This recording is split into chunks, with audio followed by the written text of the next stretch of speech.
মালতী দেবীর 5 ছেলে প্রবীর, সুবীর, অলোক, সুরজ এবং দেবু। তারা শহরে একটি বড় কোম্পানিতে চাকরি করত এবং তার একমাত্র মেয়ে লিলি কলেজে পড়াশোনা করে। তারা শহরে বসবাস করায় সকলে অত্যন্ত আধুনিক ছিল। বিশেষ করে লিলি ছিল খুবই আধুনিক। তার আবভাব, চালচলন সবকিছুই ছিল মডার্ন। একদিন তারা 5 ভাই মিলে মালতী দেবীকে বলে, মা, তোমার সঙ্গে একটা জরুরি আমার কথা ছিল। তুমি তো জানো আমার প্রমোশন হতে চলেছে, সেই জন্য তো আমাদের 5 ভাইকে শেওড়াফুলি গ্রামে যেতে হবে। সেখানে একটা নতুন প্রজেক্ট শুরু হচ্ছে। বাহ, এটা তো খুবই সুন্দর কথা। যাক, ঈশ্বরের কৃপায় দিন দিন আমার ছেলেদের কাজকর্মের বেশ উন্নতি হচ্ছে। তা তোমরা কবে যাচ্ছ? এই তো মা, কালকে আমরা বেরোবো। আমাদের খুব ইম্পর্টেন্ট কাজ আছে মা।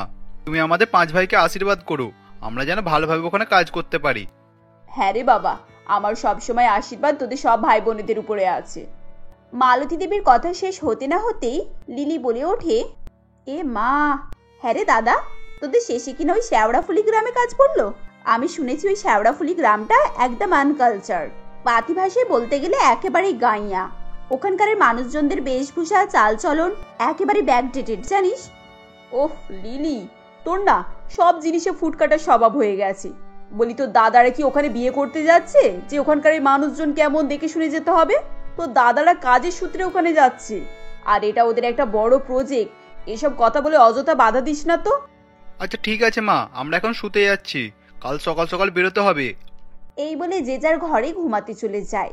পরের দিন তারা 5 ভাই সময় মতো শেওড়াফুলি গ্রামের জন্য রওনা দেয়। এরপর অনেকটা পথ অতিক্রম করে তারা ওই গ্রামে পৌঁছায়। তাদের বাড়ি থেকে শেওড়াফুলি গ্রামের দূরত্বটা অনেকটাই ছিল, সেজন্যই তারা সকলেই খুবই ক্লান্ত হয়ে গিয়েছিল। এরপর সেদিনটা বিশ্রাম নিয়ে তারা তাদের ফ্যাক্টরির উদ্দেশ্যে রওনা দেয়। কিন্তু তারা যে লজে উঠেছিল সেখান থেকে তাদের ফ্যাক্টরির দূরত্বটা অনেকটাই ছিল। সেখানে কোনো গাড়ি চলাচলের ব্যবস্থাও ছিল না, তাই তাদেরকে ফ্যাক্টরি পর্যন্ত হেঁটেই যেতে হয়। হ্যাঁ রে ভাই, আমরা কোন জমের দুনিয়ায় চলে এসেছি কে জানে, এখানে একটা গাড়ি পর্যন্ত নেই।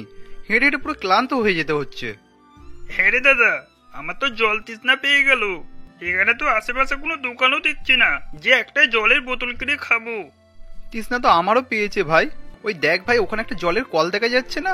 মেয়েরা ওখানে জলও নিচ্ছে। চল আমরা বরং ওখানে গিয়ে জল চাই। এরপর তারা 5 ভাই সেই কলটার কাছে যায় যেখানে ওই গ্রামেরই মেয়েরা পাত্রে জল ভরছিল। সেখানে চন্দ্রিমা, রিমিতা, কাকুলি, রিয়া ও মিতালি নামের 5 বোন জল নিচ্ছিল। এরপর প্রবীর বলে, এই যে বলছিলাম কি, আমরা এই গ্রামের নতুন, আমরা 5 ভাই এই গ্রামে কাজের সূত্রে এসেছি। অনেকটা হাঁটার পরে আমাদের তৃষ্ণাও পেয়েছে, আমাদের একটু জল খাওয়াবে?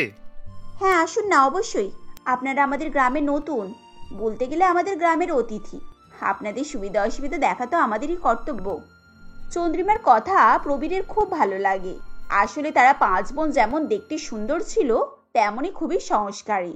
এরপর প্রবীর এবং তার ভাইয়েরা সেই কলে জল খেতে যাবে কি হঠাৎই প্রবীর পা পিছলে পড়ে যায় এবং তার জামা কাপড়ে কিছু একটা লেগে যায়। তাকে এরকম বিভ্রান্তে পড়তে দেখি গ্রামের অন্য মেয়েরা অনেক হাসাহাসি করতে থাকে, যেটা তাদের 5 বোনের খুবই খারাপ লাগছিল। এরপর, দাদা তোর লাগেনি তো? দেখো দেখি এটা কি। আরে দাদা, এ তো গোবর। এখানে গোবর কোথা থেকে এলো? সুবীরের কথা শুনে গ্রামের একটি মেয়ে বলে ওঠে, আরে তোমরা গ্রামে এসেছো আর গ্রামে গোবর লাগবে না, এটা কি হতে পারে? এটা গ্রাম, গ্রামে গরু গোবর এসবই তো থাকবে। আর এইগুলো তো আমাদের গ্রামের ঐতিহ্য, আমাদের গ্রামকে আরো সুন্দর করে তোলে। এত নোংরা কাপড় জমা পরে তুই এবার কি করে ফ্যাক্টরিতে যাবি? আর তো রুমেও ফিরে যেতে পারবো না, কারণ আজকে আমাদের প্রেজেন্ট ভিজিট আছে। আর তোকেও এখানে কিভাবে আটকে রাখি? তোর তো একার পক্ষে রুমে ফিরে যাওয়া সম্ভব না। হ্যাঁ, এখানে আমার কেউ চেনা জানাও নেই, তাদের ভরসায় যে তোকে রেখে যাব, কি মুশকিলেই না পড়লাম। তাদের ভাইকে এরকম সমস্যায় পড়তে দেখে রিমিতা তার দিদিকে বলে, এই দিদি দেখ, এরকম সমস্যায় পড়েছে বলে মনে হচ্ছে। এরা আমাদের গ্রামের অতিথি, এখন এদের এই বিপদ থেকে রক্ষা করা আমাদেরই তো কর্তব্য। হ্যাঁ রে বোন, ঠিকই বলেছিস, দাঁড়া আমি দেখছি কি করা যায়। বলছিলাম, আপনারা যদি কিছু মনে না করেন ওনাকে আমাদের বাড়িতে রেখে যেতে পারেন। আসলে আমাদের সামনেই বাড়ি, আর ওনার কোনো সমস্যা হবে না। চন্দ্রিমার কথা শুনে তারা 5 ভাইয়েই একটু স্বস্তির নিঃশ্বাস ফেলে। এরপর তারা 4 ভাই মিলে প্রবীরকে চন্দ্রিমাদের বাড়িতে রেখে যায়। এখন তারা 5 বোন প্রবীরের খুব যত্ন করতে থাকে, যেটা দেখে প্রবীরের খুবই ভালো লাগে। এরপর কাজ শেষে তারা 4 ভাই প্রবীরকে নিয়ে বাড়ি চলে আসে। এরপর তাদের 5 ভাইয়ের প্রায় চন্দ্রিমাদের বাড়িতে যাতায়াত লেগেই থাকে এবং তারা জানতে পারে চন্দ্রিমারা 5 বোন একাই ওই বাড়িতে থাকে। তাদের বাবা মা অনেক ছোটবেলাতেই মারা গিয়েছে। কয়েকদিনের মধ্যেই তাদের 5 ভাইয়ের চন্দ্রিমাদের 5 বোনের উপরে মন এসে যায়। তারা চন্দ্রিমাদের 5 বোনকে ভালোবেসে ফেলে। এমনই একদিন চন্দ্রিমারা প্রবীরদের 5 ভাইকে তাদের বাড়িতে নিমন্ত্রণ করে। চন্দ্রিমা, আমরা 5 ভাই তোমাদের 5 বোনকে একটা কথা বলতে চাই। আসলে আমাদের 5 ভাই তোমাদের 5 বোনকে খুব পছন্দ হয়েছে। আর কালকেই তো আমাদের স্যারাফুলিতে কাজ শেষ হয়ে যাবে, আমরা শহরে ফিরে যাব। আর আমরা চাই আমরা 5 ভাই তোমাদের 5 বোনকে বিয়ে করে আমাদের বাড়িতে নিয়ে যেতে। আমরা সত্যিই তোমাদের 5 বোনকে খুব ভালোবেসে ফেলেছি, আর আমরা চাই না তোমাদের এইভাবে কষ্টে ফেলে রেখে যেতে। প্রবীর ও সুবীরের কথা শুনে তারাও খুব খুশি হয়ে যায়, কারণ তারাও মনে মনে তাদের 5 ভাইকে পছন্দ করে ফেলেছিল। এরপর তারা 5 ভাই তাদের 5 বোনকে বিয়ে করে বাড়ি নিয়ে আসে। বাড়ি ফিরে তারা কলিং বেল বাজাতে থাকে। এরপর লিলি ছুটে আসে এবং দরজা খুলে দেখে তার 5 দাদা এবং তাদের সঙ্গে 5টি মেয়েও দাঁড়িয়ে আছে। তাদেরকে দেখে লিলি বলে, এই দাদা তোরা চলে এসেছিস? কিন্তু হ্যাঁ রে দাদা, এই 5টা মেয়ে কারা? এরা কি বিচ্ছিরি রে, এদের গা থেকে কেমন গোবরের গন্ধ বেরোচ্ছে। এই 5টা গেয়ভূতকে কোথা থেকে তুলে নিয়ে আসলি? আর এদের জামা কাপড়েরই বা কি হাল? আমার তো এসব দেখে বমি পাচ্ছে। লিলি, এ তুমি কি বলছো? তোমার মুখে যা আসছে তুমি তাই বলে যাচ্ছ। তুই জানিস এরা কারা? এরা তোর বৌদি হয়। আমরা এদেরকে বিয়ে করেছি। এখানে না দাঁড়িয়ে থেকে মাকে ডাক, মা বরণ করে ঘরে তুলবে। প্রবীরের কথা শুনে লিলি অবাক হয়ে যায়। সে নিজের কানকে বিশ্বাসই করতে পারছিল না। কিছুক্ষণ চুপ করে থেকে সে চিৎকার করে তার মাকে ডাকে, মা, ও মা, তাড়াতাড়ি এসো আর দেখে যাও তোমার গুণধর ছেলেরা কি কাণ্ড করে এসেছে। লিলির কথা শুনে মালতী দেবী সেখানে আসেন এবং বলেন, কি হলোটা কি বলতো? তুই এত চিৎকার করছিস কেন? আর কি এমন কাণ্ড করেছে ওরা? ঘরে ফিরতে না ফিরতেই ছেলেগুলোর সঙ্গে আরম্ভ করে দিলি। কোথাও ওদের একটু জল দিবি, বসতে দিবি তা নয়, আস্তে না আসতেই ঝগড়া শুরু করে দিল। আরে মা, ঝগড়া কি আর আমি এমনি করছি নাকি? একবার দেখো কি কাণ্ড করেছে। গ্রাম থেকেই 5 গাইয়া ভূতকে বিয়ে করে এনেছে। এবার নাও, তুমি তোমার নতুন বউদেরকে বরণ করে শোকেশে তুলে রাখো। কি যাতা বকছিস তুই, কই দেখি। এরপর মালতী দেবীর চোখ সেই 5 বোনের দিকে যায় এবং তিনি অবাক হয়ে জিজ্ঞাসা করেন, হ্যাঁ রে বাবা, এরা কারা? তাহলে কি সত্যি সত্যি তোরা 5 ভাইদেরকে বিয়ে করে নিয়ে এসছিস? তোদের কি মাথা খারাপ হয়ে গেছে? বলা নেই কওয়া নেই, কোথা থেকে এদেরকে তুলে নিয়ে আমার বাড়িতে নিয়ে চলে এলো। মা, তুমি আগে আমার কথা শোনো, শান্ত হও, তারপর বলবে। এরপর প্রবীর সমস্ত ঘটনা মালতী দেবীকে বলে এবং তার কাছে অনেক মিনতি করে। ছেলেদের এরকম বারবার মিনতি করতে দেখে মালতী দেবীরও আর কিছু করার থাকে না। তাই বাধ্য হয়ে তিনি তাদেরকে বাড়িতে প্রবেশ করান। পরের দিন সকালবেলা চন্দ্রিমা ভোরবেলা ঘুম থেকে উঠে যায় এবং বাড়ির সমস্ত কাজকর্ম করে নেয়। এরপর সে সকাল সকাল চা বানিয়ে লিলির ঘরে যায় এবং তাকে চা দেয়। এরপর, এই নাও লিলি, আমি তোমার জন্য চা করে নিয়ে এসেছি। সকাল সকাল চা খাও, তাহলে তোমার সারা দিনটা তোমার খুব ভালো যাবে। এই ভোরবেলা তুমি আমার জন্য চা করে এনেছো? বলে তোমার কি কোনো কাণ্ড জ্ঞান নেই নাকি? আমি একটু আরাম করে ঘুমাচ্ছিলাম আর তোমার এখন আমাকে ঘুম থেকে তুলে চা খাওয়াতে মন গেল? এখন যাও এখান থেকে। এই বলে লিলি তাকে সেখান থেকে তাড়িয়ে দেয়। এভাবেই লিলি এবং মালতী দেবী তাদের 5 বোনকে সবসময় কথা শোনাতে থাকে। এর মাঝে একটি ঘটনা ঘটে যায়। হঠাৎ কোম্পানি বন্ধ হয়ে যাওয়ার কারণে মালতী দেবীর 5 ছেলের চাকরি চলে যায় এবং তারা খুব চিন্তায় পড়ে যায়, কারণ তাদের অনেক ধার দেনা ছিল। এ কথা শুনে মালতী দেবী ছেলেদের জন্য তার বাড়িটি বিক্রি করে দেন। এরপর তাদের থাকার জন্য কোনো জায়গা থাকে না। এমন পরিস্থিতিতে চন্দ্রিমা তাদেরকে বুঝিয়ে সুঝিয়ে গ্রামের বাড়িতে নিয়ে আসে। গ্রামে এসে লিলির খুবই অসুবিধা হচ্ছিল। সে তার মাকে বলে, মা, এই মাটির বাড়িতে আমাদের থাকতে হবে এখন? এই বাড়িটা তো চারিদিক থেকে ভাঙা, আর এখানে সবাই বাড়িতে গরু পোষে, তাই এখানে এত গোবরের গন্ধ বেরোচ্ছে। মা, এখানে কি করে থাকবো? দেখ মা, আমাদের এখন যা পরিস্থিতি তাতে এই বাড়িটা ছাড়া আমাদের কাছে আর কোনো উপায় নেই। বৌমাদের গ্রামে এই বাড়িটা ছিল বলে আমরা মাথা গোজার ঠাঁই পেয়েছি, না হলে এই হাড় কাঁপানো ঠান্ডায় রাস্তায় রাস্তায় দিন কাটাতে হতো। আর তাছাড়া গ্রামে যখন এসেছি তখন গরু গোবর এসবই তো থাকবে, এগুলো একটু মানিয়ে নে মা। পরের দিন সকালে রিমিতা পাশের বাড়ি থেকে বেশ কিছু গোবর নিয়ে আসে এবং তাদের বাড়ির সামনে জড়ো করে এবং চন্দ্রিমাকে বলে, দেখ দিদি, আমি নিতা কাকিমার কাছ থেকে এই গোবরগুলো এনেছি। অনেকদিন বাড়িগুলো গোবর দিয়ে নিকোনা হয়নি, ভাবছি আজ ভালো করে বাড়িটা নিকোবো। খুব ভালো কাজ করেছিস বোন, তুই আমাকে বলতে পারতিস, আমিও তোর সঙ্গে যেতাম। আরো কিছুটা গোবর আনলে ভালো হতো, বাড়ির চারিদিকটা পুরো করে দেওয়া যেত, কাল রাতে না ওদের খুব ঠান্ডা লেগেছে, আজকেই আমরা ঘরটাকে সুন্দর করে মেরামত করে নেব। তাহলে এখন চল না যাই নিতা কাকিমার ওখানে, ওখানে অনেক গোবর আছে। কাকিমা বললো তোদের যত ইচ্ছা নিয়ে যা, আমি তো একা এতটাই আনতে পেরেছি। রিমিতার কথা শুনে চন্দ্রিমা তার সঙ্গে নিতা কাকিমার বাড়িতে যায় এবং দুজনে মিলে ধরাধরি করে অনেকটা পরিমাণ গোবর আনে। এরপর তারা 5 বোন মিলে ভালো করে গোবর দিয়ে সারা বাড়ি নিকিয়ে দেয়, বাড়ির ফাটা দেওয়ালগুলো মেরামত করে, শেষে বাড়ির চালেও গোবর দিয়ে ঢেকে দেয়। মালতী দেবী বাইরে থেকে তার বৌমাদেরকে বলেন, বৌমা তোমরা এই ঠান্ডায় বাড়ি নিকোচ্ছ, তোমাদের তো হাতে ঠান্ডা লাগবে। এদিকে লিলি ঘুম থেকে উঠে গোবরের গন্ধ পায় এবং চিৎকার করে বলে, মা এত গন্ধ কোথা থেকে বের হচ্ছে, আমার তো দম বন্ধ হয়ে যাচ্ছে। তুই কি শুরু করেছিস বলতো, গ্রামে তো এরকমই হবে। এখন আমি তোর জন্য 5 স্টার হোটেলের ব্যবস্থাও করতে পারবো না। একটু বাইরে বেরিয়ে দেখ তোর বৌদিরা বাড়িটাকে কি সুন্দর মেরামত করেছে। এরপর লিলি বাইরে বেরিয়ে এসে অবাক হয়ে যায় এবং বলে, এ কি তোমরা 5 বোন মিলে তো এই বাড়িটাকে গোবর বানিয়ে ফেলেছো। আমার তো মনে হচ্ছে আমি বাড়িতে নয় গোয়ালে বসে আছি। এজন্যই তো বলি এত বাজে গন্ধ কোথা থেকে বের হচ্ছে। লিলির কথা শুনে রিমিতা বলে, লিলি এখন কাঁচা আছে বলে একটু গন্ধ বেরোচ্ছে, সারাদিন রোদ লেগে শুকিয়ে গেলে আর একটুও গন্ধ থাকবে না। আসলে কাল বাড়িটাতে অনেক বাতাস ঢুকেছিল তো, তোমাদের তো ঠান্ডায় কষ্ট হয়েছে, আজ আর কষ্ট হবে না দেখবে। কি জানি বাবা, তোমাদের যা খুশি তোমরা তাই করো। মা আমি একটু বাইরের দিকে বেড়াতে যাচ্ছি, এই গন্ধটা কমলে তবে আমি বাড়িতে ঢুকবো। এই বলে লিলি বাইরের দিকে চলে যায়। এদিকে সারাদিন রোদে শুকিয়ে বাড়িটি ঝকঝকে হয়ে যায়। সেদিন বাড়িতে একটুও বাতাস ঢোকে না এবং গন্ধও ছিল না। রাতে সবাই খুব আরাম করে ঘুমায়। এভাবেই বেশ কয়েকদিন কেটে যায়।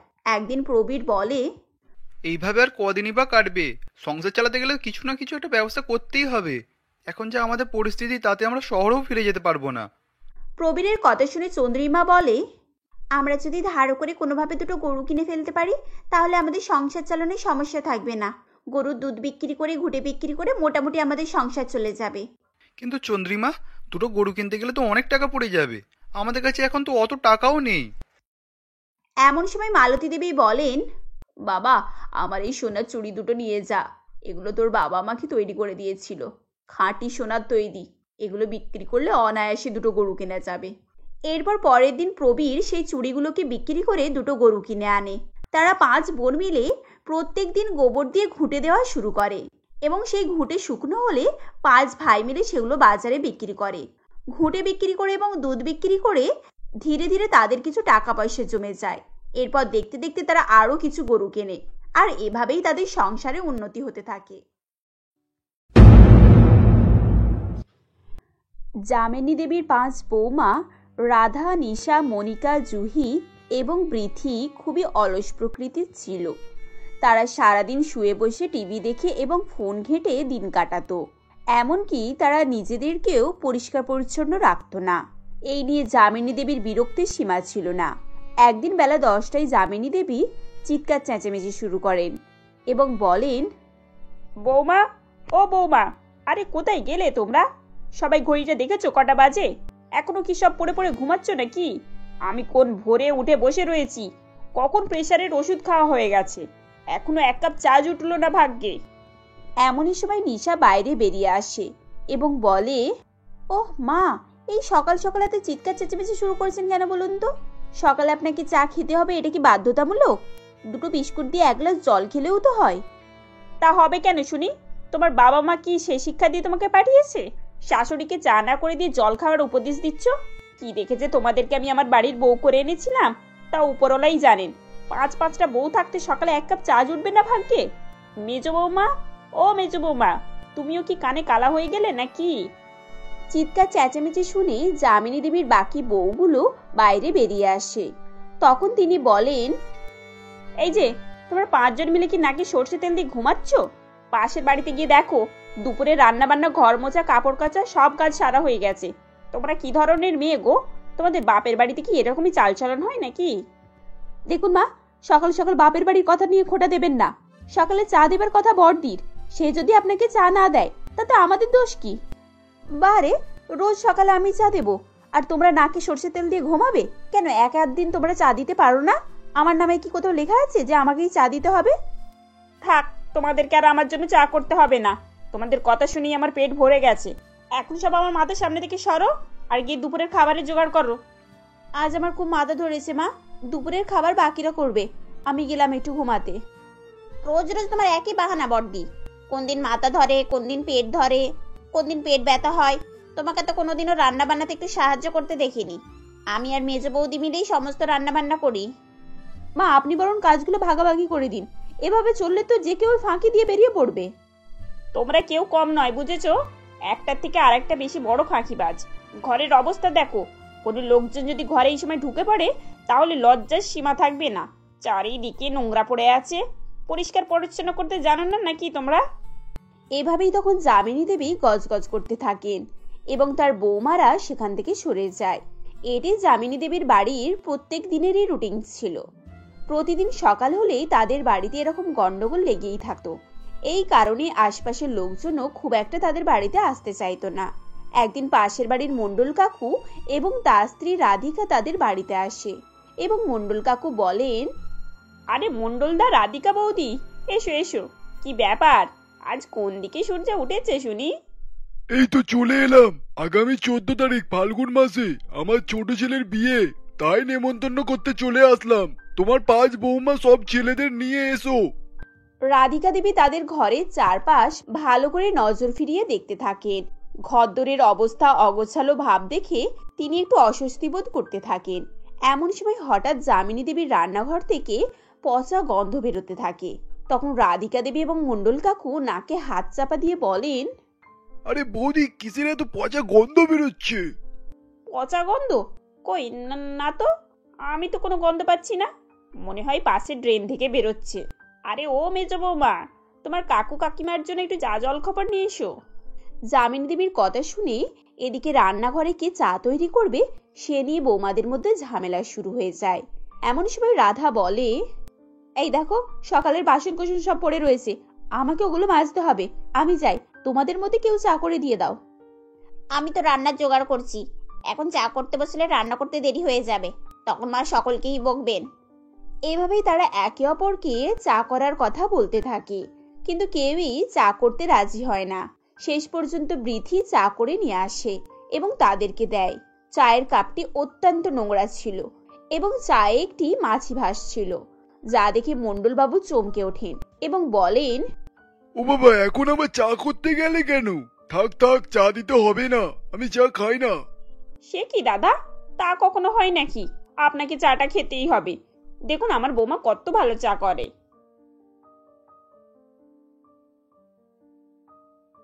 এই বলে মণ্ডলবাবু এবং রাধিকা দেবী তড়িঘড়ি করে সেখান থেকে উঠে কোনো রকম ভাবে পালিয়ে বাঁচেন। তখন বৃথি চায়ের কাপটি টেবিলের উপরে রেখে চলে যায়। এমনই সময় যামিনী দেবী বলেন, থাক, কেউই যখন চাটা খাবে না আমিই খেয়ে নিই। সকাল থেকে তো আবার চাই খাওয়া হয়নি। এই বলে তিনি চায়ের কাপ হাতে তুলে চুমুক দিতে যাবেন কি ঠিক তখন লক্ষ্য করেন চায়ের কাপটি অত্যন্ত নোংরা এবং চায়ের কাপে মাছি পড়ে রয়েছে, যা দেখে তিনি আঁতকে ওঠেন এবং চিৎকার করে বলেন, বৌমা, ও বৌমা, দেখে যাও চায়ের অবস্থা। তাই তো বলি, ওনারা হঠাৎ করে কেন এমন ভাবে উঠে পড়লেন? তোমাদের নোংরামো দেখে তো আশপাশের লোকজন আমাদের বাড়িতে আসাই বন্ধ করে দেবে। ছি ছি ছি ছি ছি ছি, কপাল, সবই আমার কপাল।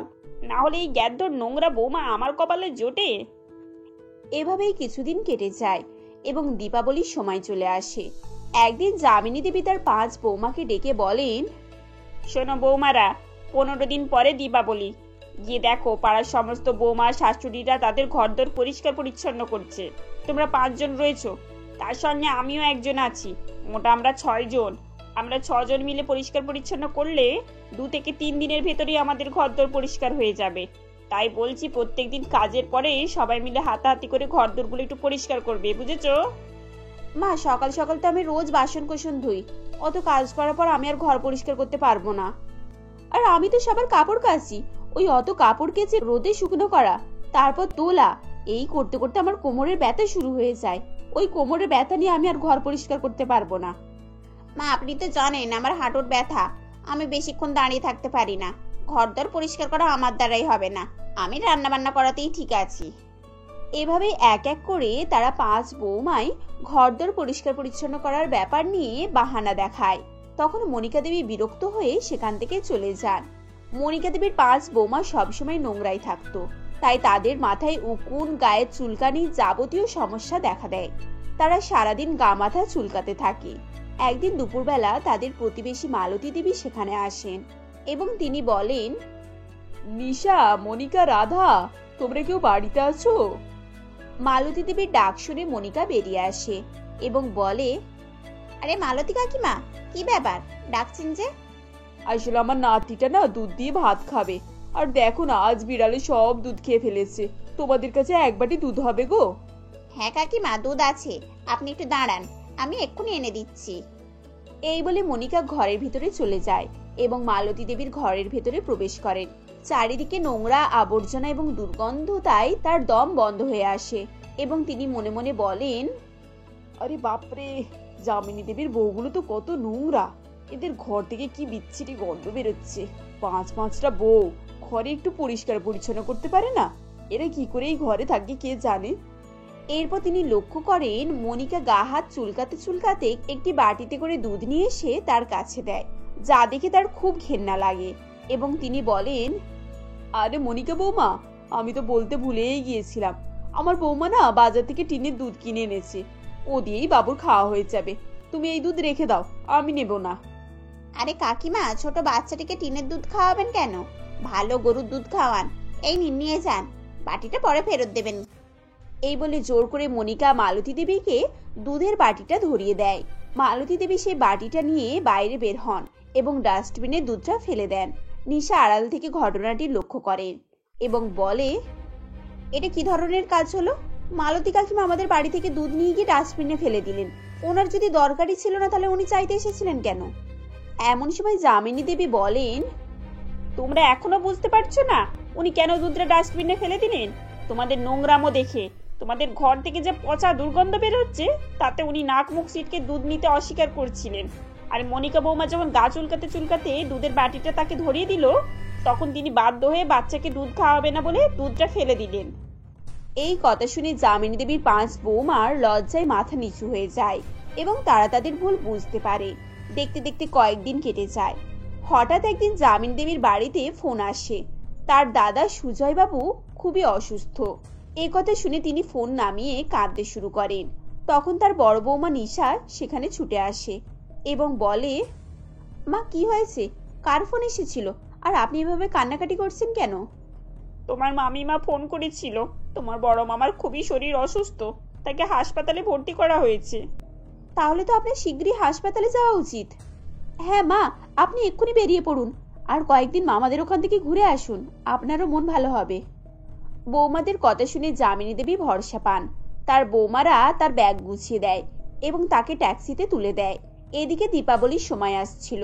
যামিনী দেবীর 5 বৌমা মিলে সকাল থেকে সন্ধ্যা অবধি কাজকর্ম করা, রান্না বান্না, ঘর পরিষ্কার এসব কাজ করতে থাকতো এবং দীপাবলির কিছুদিন আগে তারা সারা বাড়িকে সাজিয়ে তোলে এবং বাড়ির সামনের দিকটায় ছোট ছোট ফুলের গাছ লাগায় এবং একটি বাগানের মতো তৈরি করে। কয়েকদিনের মধ্যেই সারা বাড়ির চেহারা পুরো পাল্টে গিয়েছিল। 1 সপ্তাহ পর যখন যামিনী দেবী ভাইয়ের বাড়ি থেকে ফিরে আসেন, তখন তিনি তার নিজের বাড়ি দেখে চিনতেই পারছিল না। তিনি অবাক হয়ে বলেন, আরে এটা কি আমাদের বাড়ি? আমি তো একেবারে চিনতে পারছি না। এ তো খুব সুন্দর হয়ে গেছে, এত সুন্দর বাগান, আর বাড়িটা কি বা এত সুন্দর করে কে সাজালো? এমন সময় নিশা বলে, মা আপনার এই সাজানো পছন্দ হয়েছে? আমরা 5 যা মিলে এই ঘরকে সাজিয়েছি, আর দেখুন বারান্দায় আপনার জন্য একটা দোলনাও খাটিয়েছি, আপনি সকাল বিকাল ওখানে বসে চা খাবেন। বৌমাদের কথা শুনে যামিনী দেবীর চোখে জল চলে আসে। উৎসবের দিনে তারা 5 বৌমা ভোর ভোর ঘুম থেকে উঠে পড়ে এবং রান্নাঘরে গিয়ে বিভিন্ন ধরনের মিষ্টি এবং অন্যান্য খাবার দাবার রান্না করে। এমনই সময় মণ্ডলবাবু এবং তার স্ত্রী তাদের বাড়িতে মিষ্টি দিতে আসে। বাড়ির ভেতরে ঢুকে তারা চমকে যায় এবং মণ্ডলবাবু বলেন, এ কি যামিনীদি, আপনার বাড়ির তো চেহারা একদম পাল্টে গেছে। এই কদিনের মধ্যে এত পরিবর্তন কি করে? কেন, আপনি কি আমার বৌমাদেরকে অকর্ম ভেবেছেন? আমার বৌমারা কত কাজের জানেন? ওরা এক একটা লক্ষ্মী প্রতিমা, ওদেরকে খালি গড়ে নিতে হয়েছে। আপনি একদম ঠিক বলেছেন যামিনীদি। আমি সন্ধ্যা থেকে বিভিন্ন বাড়িতে মিষ্টি দিয়ে আসছি, আর আপনার বাড়ির সাজগোজ সবার থেকে সুন্দর, একদম সবার থেকে আলাদা। বাহ বৌমা, তোমরা দারুণ কাজ করেছো দেখছি। এই না হলে বাড়ির বউ। এভাবেই নিজের শাশুড়ি এবং পাড়া প্রতিবেশীদের কাছ থেকে প্রশংসা পেয়ে যামিনী দেবীর 5 বউয়েরই খুশিতে মন ভরে যায় এবং তারাও বুঝতে পারে যে পরিষ্কার পরিচ্ছন্ন থাকলে সবাই প্রশংসা করে এবং খুশি হয়। উৎসব শেষে যামিনী দেবী তার 5 বৌমাকে আশীর্বাদ স্বরূপ টাকা দেন। 5 বৌমা খুশি খুশি সেই টাকা নেয়। এরপর থেকে যামিনী দেবী এবং তার বৌমারা পরিষ্কার পরিচ্ছন্নভাবে এবং সুখে শান্তিতে সংসার করতে থাকে।